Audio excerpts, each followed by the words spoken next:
एक बार एक राजा ने दो लोगों को फांसी की सजा सुनाई। फांसी का दिन तय किया गया और तब तक के लिए उन दोनों को एक काल कोठरी में डाल दिया गया। जब फांसी का दिन करीब आया तो उन दोनों को उस काल कोठरी से बाहर निकाला गया, फांसी के फंदे तक लेकर गए। सारे लोग देख रहे थे और उन दोनों की आंखों के सामने उनकी मौत खड़ी थी। दोनों के सामने फांसी के फंदे लटक रहे थे।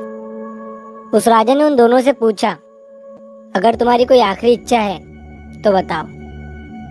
पहले आदमी ने कहा, मेरी कोई आखिरी इच्छा नहीं है। दूसरे आदमी से पूछा गया, क्या तुम्हारी कोई आखिरी इच्छा है? वो आदमी जानता था कि राजा के पास एक घोड़ा है और राजा अपने घोड़े से बहुत प्यार करता है। उस आदमी ने कहा, मैं आपके घोड़े को एक उड़ने वाला घोड़ा बना सकता हूँ। मेरे पास एक ऐसी विद्या है जिसकी मदद से मैं आपके घोड़े को एक उड़ने वाला घोड़ा बना दूंगा। मैं तो मरने ही वाला हूँ, क्यों ना मैं आपको ये विद्या देकर जाऊं। दरअसल वो आदमी जानता था कि राजा अपने घोड़े से बहुत मोहब्बत करता है। ये सुनने के बाद राजा ने कहा, क्या तू सच में ऐसा कर सकता है? उसने कहा, हाँ, 1 साल के अंदर मैं आपके घोड़े को उड़ने वाला घोड़ा बना दूंगा। राजा को लगा, अगर सच में ये ऐसा कर सकता है तो मैं दुनिया का एकमात्र ऐसा राजा बन जाऊंगा जिसके पास उड़ने वाला घोड़ा होगा।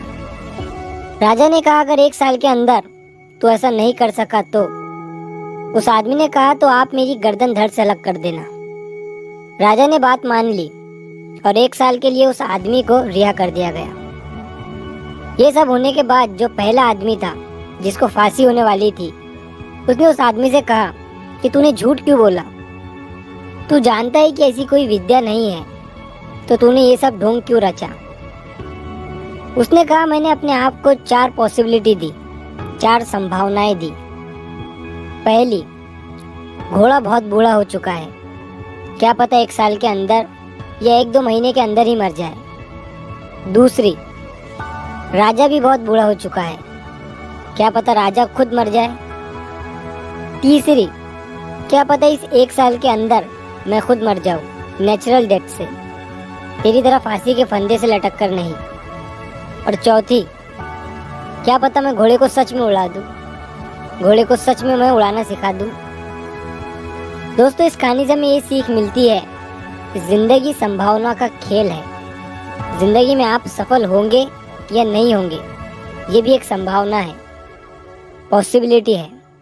आप जो चाहते हैं वो आपको मिलेगा या नहीं मिलेगा, ये भी एक संभावना है, पॉसिबिलिटी है। ये जिंदगी आपको कहाँ लेकर जाएंगी कोई नहीं जानता। बहुत से ऐसे लोग थे जिनके बहुत बड़े बड़े सपने थे, लेकिन आज उनके पास कुछ भी नहीं है। इसकी सिर्फ एक वजह है, उन लोगों ने बहुत जल्दी हार मान ली, बहुत जल्दी गिव अप कर दिया। किसी ने क्या खूब कहा है कि जिंदगी में कभी भी हार मत मानो, क्योंकि मिरेकल हर रोज होते हैं और क्या पता किसी दिन आपके साथ हो जाए। इसीलिए मैदान छोड़कर मत भागो।